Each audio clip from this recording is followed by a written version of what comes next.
So, bago po natin pag-usapan itong survey na nilabas nila Mayora sa Maynila, gusto ko muna pong i-shout out ito pong One Pacman Party List. Okay? Kasi napanood po ng mga tao nila yung video po natin nung isang araw kung saan po ay na-bring up po natin yung billboard nila na gustong ikabit sana sa Maynila with Yorme Isko.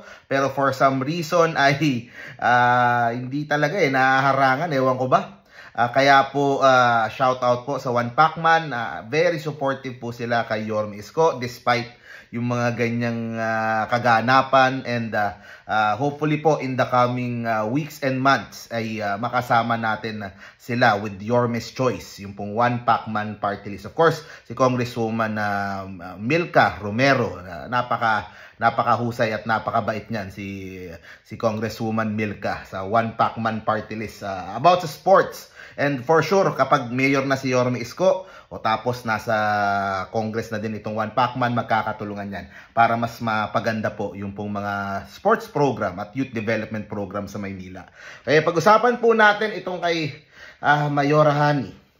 Meron silang nilabas na survey mula sa HKPH, Public Opinion and Research Center. Okay? To be honest, hindi naman sa dahil bias ako towards Yorme. Ngayon ko lang narinig itong HKPH. Okay?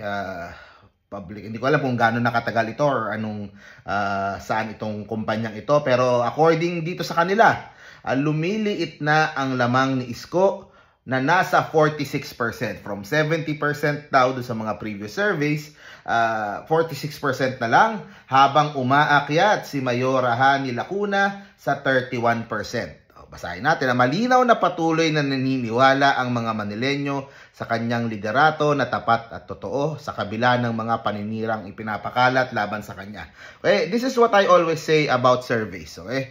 Syempre, mas may value kung galing sa Pulse Asia, SWS, even Okta Research. Diba? May levels yan, yung mga survey, kung ano yung mas credible sa hindi. Pero either way, wala akong sasabihin na ito ay peke, ito ay totoo, ito. Dahil guide lamang itong mga surveys na ito.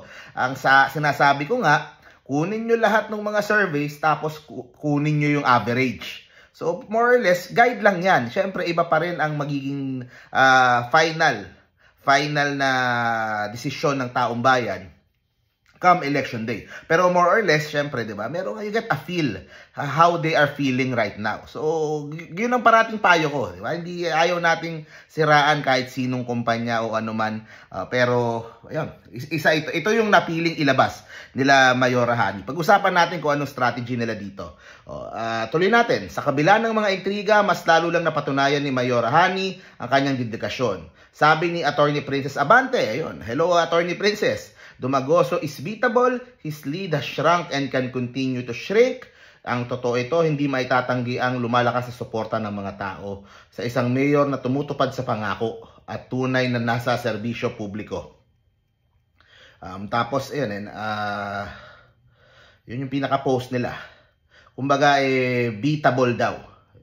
Kaya daw. We are bursting the empty accomplishments balloon filled by Dumagoso's ego, troll farms, and ignorant basher brigade. Yun ang kanilang mga hirek dyan. We expect more survey gains when likely Manila voters are polled after the rent-to-own era ushered in by the Pedro Hill and San Sebastian residences in the second week of January. So parang in-expect nila na yun daw yun, tutulong kay Mayora.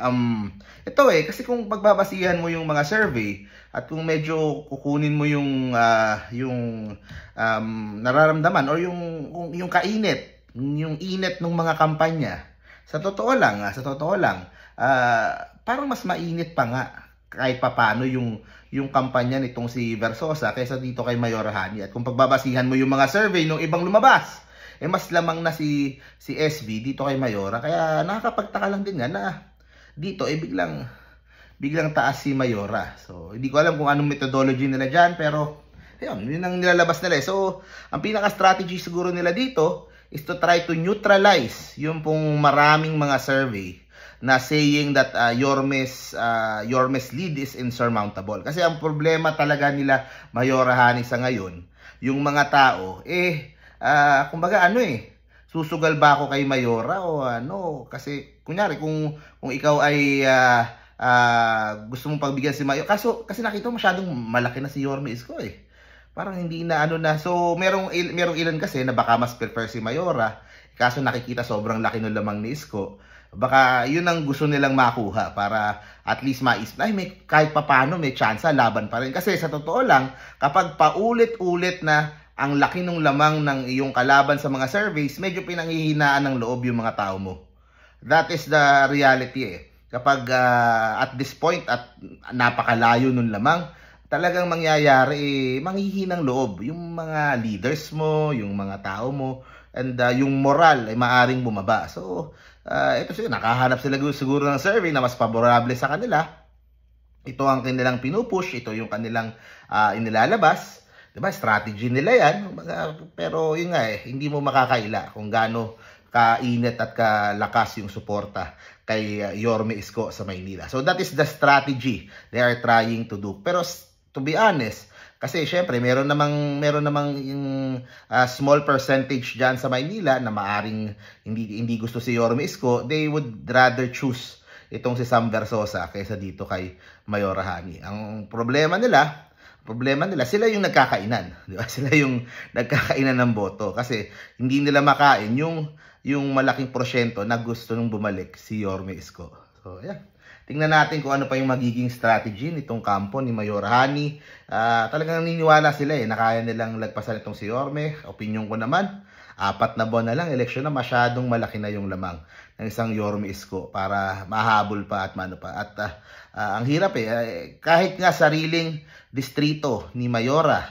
Actually, may nabasa pa akong isa sinasabi ni Congressman Abante na sa District 6 daw parang medyo gumaganda yung performance ni Mayora. Kahit sariling distrito ng mga Lacuna sa District 6 ay malaki pa rin yung lamang ni Yorme.